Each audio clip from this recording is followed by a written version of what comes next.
Welcome to another episode of Whitetail Rendezvous, coming to you 6 days a week as we interview whitetail experts and hear their traditions and personal stories of the hunt. Learn more about the latest gear, discover proven tips, and the latest strategies so you can make your next hunt a success. Now, here's your host, Bruce Hutchin. Whitetail Rendezvous is pleased to announce a partnership with GoHunt.com.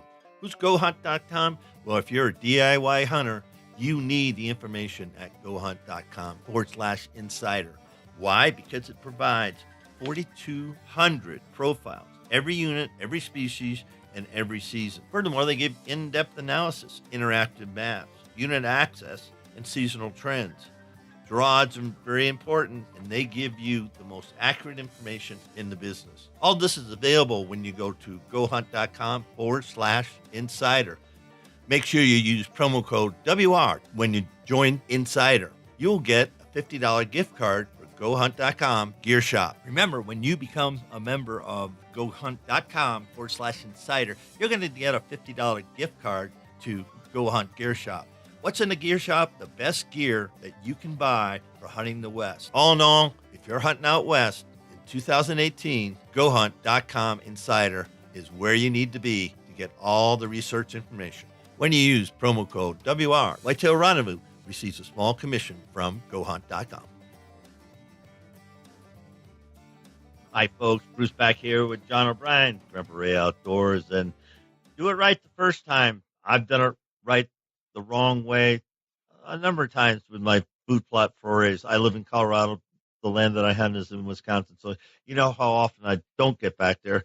And my buddies do the best they can with what they got, but they do the best with what they got. And we got the apple trees in, though, John. That's good. Upper and lower, some on the ridge and some down below. So, that's helping. Now we got to figure out the food plots we want to put around the forage. We want to put around the apple trees. But having said all that, do it right the first time because, folks, this is not a cheap business. It's not a cheap sport. Why? Because you have a Dodge, Chevy, Ford, Toyota, Nissan pickup. It's 4-wheel drive. That's someplace north of even a used one, a good used one, 20 grand.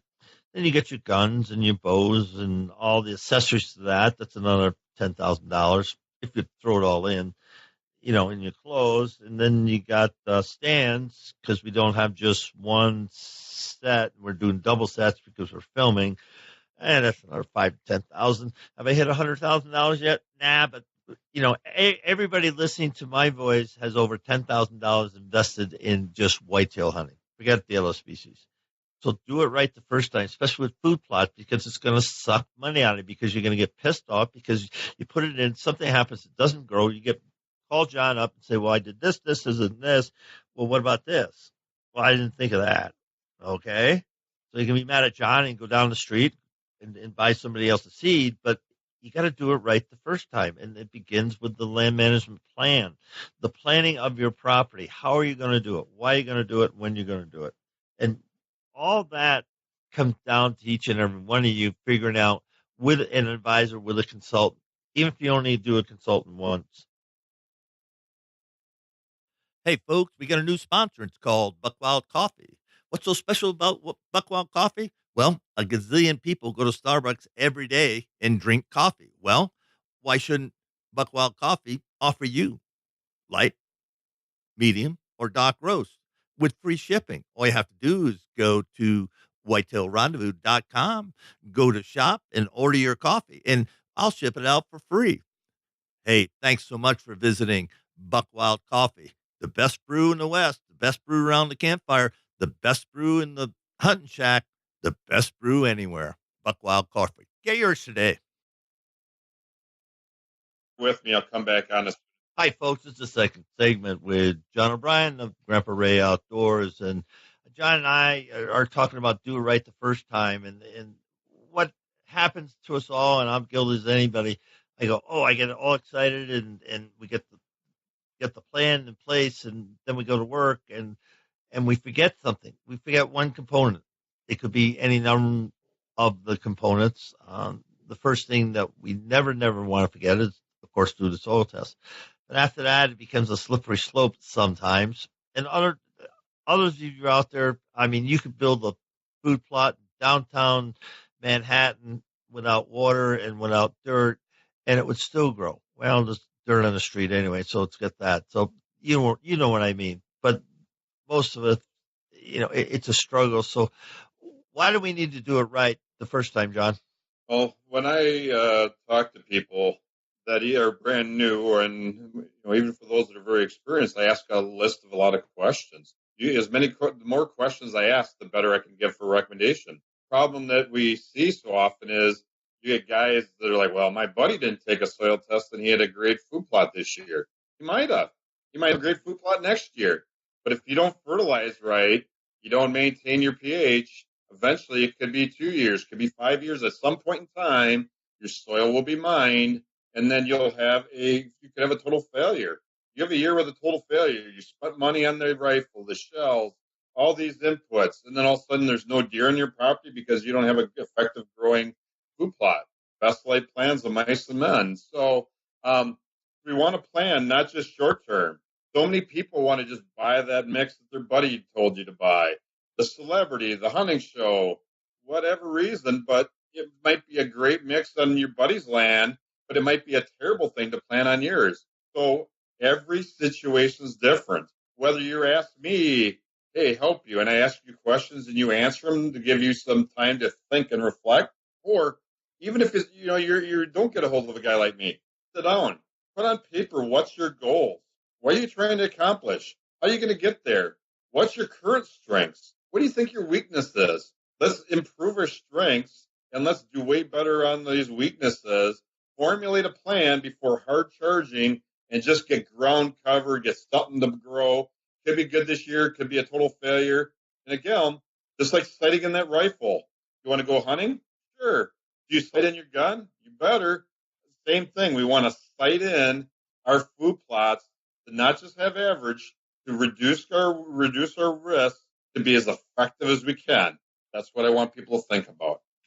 So again, planning. You're going to get sick and tired of hearing me say it, but by planning, okay, stage 1, stage 2, stage 3 in your land management plan for your food plots, that's the stages that you, in my opinion, and the opinion of a lot of people I'm going to talk about, you just plan it out and you plan a rotation in your crops, just like a farmer does. He doesn't plant corn 2 years in a row unless he's using a lot of supplemental fertilizers and stuff to replace the nutrients that are sucked out of the soil.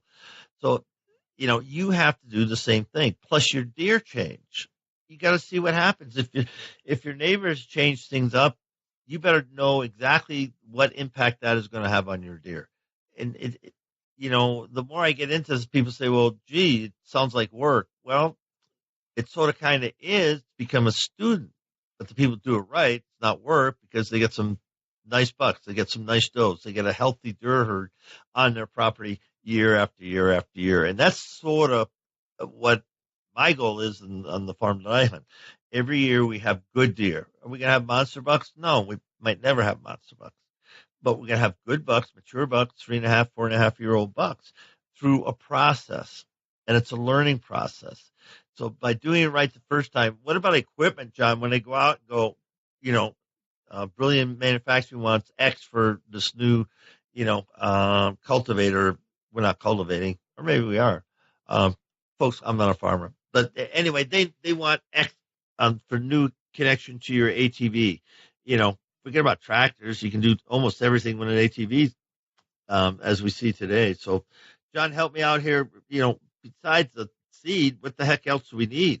Well, industry and certain companies might not love me to say this, but people tend to rush to buy equipment. They tend to overspend on equipment for their own situation. Let me clarify. If you're going to spend a $10,000 on a fancy no-till planter, maybe one of these, I'm not going to mention any names of any companies out there, but one that can plant your brassicas, plant your clovers, plant your soybeans, and that. You guys got 5 acres of food plots you're planting. Step back. Think about this rationally. You need to have that equipment. What does it cost you? What's your real dollar for spending that money? Okay, let's look at it as long-term investment. let's just say that equipment I'm buying is going to last us 10 years, right? Better not figure 20 or 30, typically 7 to 10 year depreciation. Spend $10,000 on that piece of equipment. Last 10 years, that's $1,000 a year. So you got 5 acres of food plots, that's $200 an acre. Would you be better to have a professional come in and plant it? Or B, do you really need that kind of equipment on 2 acres or 5 acres? And I throw that at people. There's people that maybe somebody like Bruce there, maybe you got so much money that it doesn't matter to do you. You just want to have your fancy piece of equipment that you can show off to your cousin Vinny. You can go out there and plant it, doesn't matter. It's great, right? But I got a plot master. I also got, so for the average guy that's not planting many acres, you could have $100 spring tooth. You could have a lawn roller. You could have a bag seeder and accomplish most of what you ever need to do on your land. Why do I bring that up? So when we look at our food plot pyramid, my best investment is a process. Do you want to invest in equipment? Is that your most efficient use of your budget? Or is it to have that soil amended, to have the soil healthy? Yes. Then what's the next best use of your money? Okay. Let's get, the right mix, plant it at the right time for your own situation. Here's a little story. I know I might be rambling a little bit. One of the biggest mistakes that I've seen out there for crop failure is not the quality of the seed. It's planting depth. Guy I know bought a brand new XYZ state-of-the-art seeder, and he gets a hold of me. He planted for a bunch of acres. The things aren't growing that well. We know it's not the seed. We know what the germ count is. You get 90% germ count seed that's tested. It's 90%. If you have almost total failure, it's not the seed. The tests don't lie. If you plant seed that's supposed to be 1/8 inch, 1/4 inch deep, and you bury and you put it 1.5 inches deep because you didn't understand how to calibrate your equipment, we got failure. The deer might be on your neighbors. So again, input. I say if you're brand new, let's start with inexpensive equipment. Learn about how to plant, planting depth, timing of it, all these little basic management tools and areas. Then after maybe 2-3 years, then let's start investing in equipment. Once you get all the other stuff mastered, that's what I want people to do. That's how I want you to think. And again, so many people got a budget. So many people spent way more than they thought that land was going to cost. There's, maybe you can't afford that fancy piece of equipment. Do you even need that fancy piece of equipment? That's just ask yourself, evaluate. Do you really need it? Maybe, maybe not. And on YouTube, I love YouTube, and they're going through some changes, but planting a food plot on $100 of equipment, cinder blocks and bed springs or baseball fences, heavy gauge baseball fences, the whirly birds, and I like how you said it. The lawn compactor, the thing that rolls around, you put water in to close up the soil or compact the soil. But anyway, saying that, you go out and check, because it's an exciting thing. I'll grant you 100%, folks, that you do the work, you sweat, have some laughs, drink a beer, get bit by the mosquitoes, but all of a sudden, come July and end of June, July, there's some green stuff coming up. By August, the deer have found your green stuff, and now they're mooing it for you. The green stuff and mowing it for you. And then if you've done everything right, it carries through to the hunting season, and you've created something. You have. And that's a great feeling. And talking to a lot of guys and gals, that's one of the best feelings about food plots. I did that, and they never had done that before. And I know people come up to John and say, look at the pictures of my food plot. Look what I did. Look what I did. You accomplished something. And everybody's cheering you on. And so are the deer, because they're happy now. Your thoughts, John? I look at it as a holistic, long-term experience. There's people now that I've been working with that are pretty passionate about the food plotting. Guess what kind of happens then? You start hearing people say, you know what? I love seeing deer. It isn't about just harvesting that deer, whether it be a buck or doe or whatever. For some people, they're like me. Sure, I shot a decent buck again this year, but it's not about that. It's like the fruits of our labor. We can see healthy deer. Everybody talks about that big buck. Well, why is that buck healthy? Because 3 years ago, you were doing a lot of things right. 2 years ago, your program when you're doing things right. It isn't an instant thing. You don't just put a plot out in the fall and all of a sudden that buck, maybe it was an average buck, and it becomes a huge buck. And again, when you're sitting there and you're looking at nature and some of these mixes, especially some of the things that we're coming out with now, especially if your wife and your kids are getting more into it and they're seeing certain species, that look more attractive, not just for deer, but also birds. You created bedding and habitat areas, with pollinators, and you got really, you can take some outstanding pictures. And instead of just being about that moment where you pull the trigger, it's about the moment that maybe you're out there observing deer, scouting them a month before season, sitting there overlooking all these beautiful things. Another area, maybe you got steep slope, maybe your soil's been eroding, and you're becoming a conservationist. You're being a good land steward. You're laying the foundation for your kids and their kids to have a long term, have a property that is thriving beyond when you and I are gone. That's what I think it's about. It isn't about the now. It's about the now and the later. So, the guy shared to me, said, Bruce, and before you start any endeavor, do the old Ben Franklin thing. Ben Franklin, you take a piece of yellow paper, white paper, and draw a line down the middle, and you put pros and cons, yes or no, dollars and cents, whatever, however you want to balance it out. And you go, okay, here's all the reasons I should do it right. And here's what's going to happen if I don't do it right. End of the day, staring in my face is your answer. A lot of people look at it, I'm going to do it anyway. Okay. But at least you've done some due diligence and you've figured it out, because, what we do is people who don't hunt don't have a clue what we're talking about here.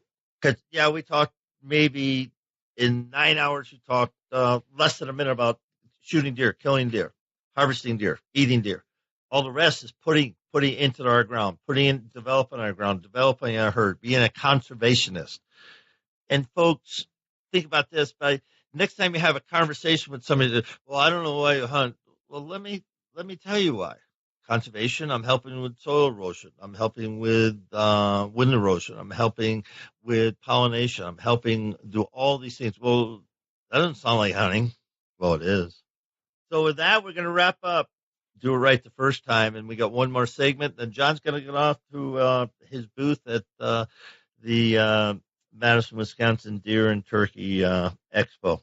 John, final thoughts on do it right the first time? Yeah, and that's my biggest thing. I want to hammer home to people. I love your idea. It's actually what I've been doing a few seminars about this year. Write down the pro and the con. Every action has a reaction. Everything in life, soil nutrition has, there's a positive charge and a negative charge. Kind of like, yin and yang. I mean, there's two ways to look at things. There's many potential outcomes. Weigh them out. Be educated about what you do, whatever your decision is. Just understand what may happen. That's the way life is. There's always a lot of unknowns. But my point is, try to reduce the unknowns. Let's try to have more knowns on your property. And we'll close with, John, how do people get in touch with Grandpa Ray Outdoors? Call me at 608-235-0628, Monday through Friday, 8 a.m. to 5 p.m. Central Standard Time. Or you can email me at OBrionAg, OBrionAG @gmail.com. And with that, we're going to finish up with Grandpa Ray Outdoors presents Expectations. Hey, folks, a special edition of Whitetail Roundup is coming. I've asked 3 companies, Land & Legacy, Rackology, and Grandpa Ray Outdoors, to be part of a series on land management and food plots. So the next few episodes, about 18 of them, in fact, are going to be about either land management or food plots. Why? Because people have been asking me a lot of questions. So I went out and chatted with some guys, and Adam Keith and Matt Dye from Land & Legacy is joining the crew, and at Rackology, we have Jason Obermiller and Eric Fitzgerald. And rounding out the team is Grandpa Ray Outdoors with John O'Brien. Each of them is going to bring a different flavor on what is land management, what are food plots, why you need them, the pros and cons. So listen up to this next series, and I sure hope you like them. If you like them, let me know. If you don't like them, let me know what I can do better. Thanks. Thanks for joining us. Be sure to tune in tomorrow for another episode of Whitetail Rendezvous, where you can listen and learn from the experts so you can be more successful on your next hunt. Until next time, listen, learn, and succeed.